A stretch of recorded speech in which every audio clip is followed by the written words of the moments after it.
Assalamualaikum warahmatullahi wabarakatuh. Selamat berjumpa kembali dengan saya guys in channelku.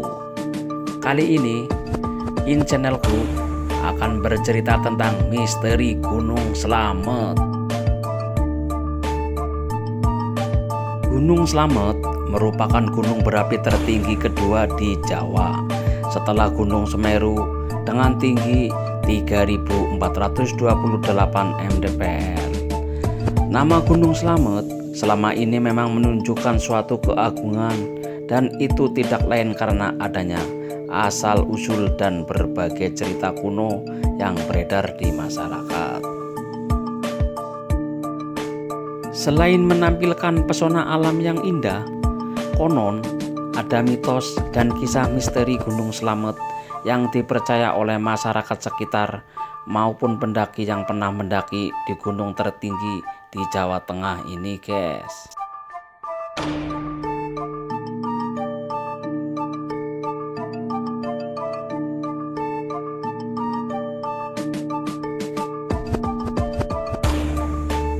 Gunung Slamet adalah yang pertama dari 10 gunung tertinggi di Jawa Tengah. Berada di perbatasan Kabupaten Brebes, Kabupaten Banyumas, Kabupaten Purbalingga, Kabupaten Tegal, dan Kabupaten Pemalang di Provinsi Jawa Tengah. Banyaknya misteri yang beredar membuat Gunung Slamet dicap sebagai salah satu gunung angker oleh para pendaki. Asal-usul nama Gunung Slamet diambil dari bahasa Arab yang artinya membawa selamat. Sedangkan dalam bahasa Sunda, Gunung Slamet biasa disebut dengan Gunung Agung. Oleh masyarakat sekitar, Gunung Slamet sesuai namanya dipercaya membawa berkah, keselamatan, dan ketentraman. Nama Slamet diberikan karena gunung ini dipercaya tidak pernah meletus besar meski kondisinya tidak pernah diam. Masyarakat sekitar mempercayai asal-usul Gunung Slamet yang ditemukan oleh seorang pangeran dari negeri Rom atau Turki yang bernama Syekh Maulana Maghribi, yang merupakan salah seorang penyebar agama Islam di Jawa guys. Konon saat fajar menyingsing, Syekh Maulana melihat cahaya misterius menjulang di angkasa yang membuatnya tergerak untuk menyelidiki. Pangeran ditemani oleh ratusan pengawal dan pengikutnya yang setia Haji Datuk. Mereka berlayar ke arah cahaya tersebut.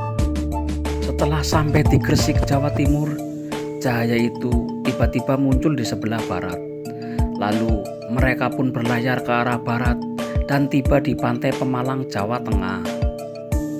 Di Pemalang, Syekh Maulana Maghribi bersama Haji Datuk berjalan ke selatan sambil menyebarkan agama Islam guys. Saat cahaya melewati daerah Banjar, Syekh Maulana menderita gatal di seluruh tubuh dan sulit disembuhkan. Hingga ketika sholat malam, Pangeran mendapat ilham untuk pergi ke Gunung Gora. Di Gunung Gora, Pangeran menyuruh Haji Datuk meninggalkannya dan menunggu di suatu tempat yang mengeluarkan kepulan asap. Dan ternyata di daerah tersebut terdapat sumber air panas dengan 7 buah pancuran. Di lokasi inilah Syekh Maulana Maghribi berobat dengan mandi secara teratur, hingga akhirnya penyakit yang dideritanya sembuh, guys. Akhirnya pangeran menamai tempat ini disebut dengan Pancuran 7. Lalu Syekh Maulana memberi gelar Haji Datuk dengan sebutan Rasuludi yang dalam bahasa Jawa berarti Batur Kang Adi atau abdi yang setia. Lalu kemudian desa itu dikenal dengan nama Batu Radi yang lama-kelamaan menjadi nama Batu Raden. Itulah cerita asal-usul Gunung Slamet dari masyarakat di kawasan Batu Raden, Purwokerto, Jawa Tengah, yang juga merupakan salah satu jalur pendakian. Gunung Slamet merupakan salah satu pusat pemersatu wilayah Jawa Tengah dan Jawa Barat. Bila dilihat dari letak geografi, Gunung Slamet membentang dari utara ke selatan yang dikelilingi 5 wilayah kabupaten yang berbatasan langsung. Jika dilihat di peta, kondisi ini membentuk suatu garis lurus dari utara ke selatan. Sejak pertama meletus, Gunung Slamet tidak pernah diam. Letusan Gunung Slamet akan membentuk rekahan besar yang membujur dari laut utara ke selatan yang akan diisi air laut hingga menyatu. Sehingga wilayah barat dan timur akan menjauh. Mitos Gunung Slamet yang letusannya bisa membelah Pulau Jawa kerap kali menghantui masyarakat yang percaya, guys. Menurut ramalan Sri Aji Joyoboyo yang hidup di awal abad ke-12, Pulau Jawa akan terbelah dua akibat amblesnya permukaan tanah yang membujur dari laut utara hingga laut selatan. Masyarakat sekitar maupun pendaki tentu tidak asing dengan anggapan angker Gunung Slamet. Beberapa legenda mistis ada di dalamnya yang menjadi bumbu cerita di setiap pendakian. Gunung Slamet merupakan gunung yang masih aktif, mempunyai kawah besar yang bernama Segara Wedi atau lautan pasir. Puncak Gunung Slamet bernama Puncak Surono. Menurut warga sekitar, konon dulu ada seorang pendaki bernama Surono yang meninggal di puncak Gunung Slamet karena jatuh ke jurang, dan untuk menghormatinya terdapat tugu penghormatan di atas puncak Gunung Slamet yang disebut dengan Puncak Surono. Misteri Gunung Slamet yang tak asing lainnya adalah adanya makhluk kerdil di jalur pendakian Gunung Slamet via Guci, guys. Konon makhluk tersebut dulunya adakan pendakian yang tersesat dan mencoba bertahan hidup dengan memakan daun hingga lama-kelamaan kehilangan jati dirinya sebagai manusia. Misteri Gunung Slamet yang lainnya adalah di pos 4, Samarantu.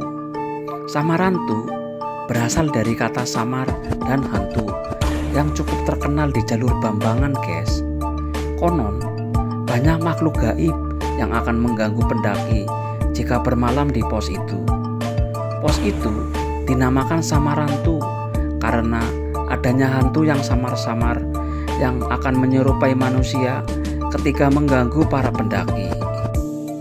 Misteri yang lain ada di air terjun Guci di lereng Gunung Slamet, Selawi, merupakan objek wisata sejuk dan nyaman. Konon airnya bisa menyembuhkan berbagai macam sakit kulit. Di balik air terjun Guci dipercaya sebagai sarang siluman naga cerek. Banyak yang memanfaatkan sebagai tempat olah batin maupun mencari pesugihan, guys. Konon juru kunci setempat bisa menyampaikan permintaan pesugihan kepada naga cerek dengan ritual khusus yang wajib dilakukan pada malam Jumat Legi dan Selasa Kliwon, guys. Namun pesugihan ini tentu ada syaratnya, yaitu nyawa anggota keluarga. Demikianlah, guys, beberapa misteri di Gunung Slamet. Sampai sekarang masih belum jelas kenapa pendaki Surono begitu dihormati. Lalu kenapa hanya pos Samarantu yang terkenal angker, dan bagaimana asal-usul air terjun Guci itu? Semua itu tetap menjadi misteri Gunung Slamet yang belum terkuak, dan semoga saja berdasarkan misteri yang cukup mistis bisa membuat setiap pendaki tidak berlaku yang menyimpang selama melakukan pendakian. Cukup sekian dari saya guys. Bila ada kekurangan, kesalahan, kekilafan dalam penayangan video ini, saya, channelku, memohon maaf yang sebesar-besarnya. Wassalamualaikum warahmatullahi wabarakatuh.